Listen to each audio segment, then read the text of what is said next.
Cricketer Shakib Al Hasan এখন জাতীয় দলের হয়ে টেস্ট খেলতে পাকিস্তানে অবস্থান করছেন। তবে তার বিরুদ্ধে ঢাকায় আদাবর থানায় একটি হত্যা মামলায় দায়ের করা হয়েছে।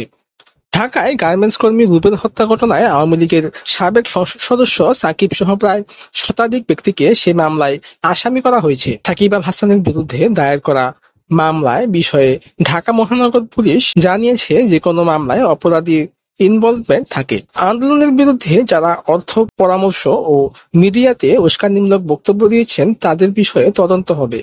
আজ শনিবার দুপুরে ডিএমপি মিডিয়া সেন্টারে আয়োজিত সংবাদ সম্মেলনে এক প্রশ্নের জবাবে ডিএমপির প্রতিনিধি এসব কথা বলেছেন। উল্লেখ্য, সাকিব আল হাসান গত জুলাইয়ের শুরু থেকেই বাংলাদেশের বাইরে রয়েছেন।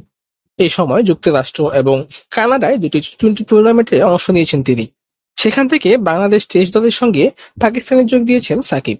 এদিকে হত্যা মামলায় অভিযুক্ত হওয়া সাকিবকে দল থেকে বাদ দেওয়ার দাবিতে বাংলাদেশ ক্রিকেট বোর্ডে আইনি নোটিশ পাঠানো হয়েছে। এই পরিস্থিতিতে সাকিবের বিষয়ে সিদ্ধান্ত নিতে জরুরি বৈঠকে বসেছে বিসিবি।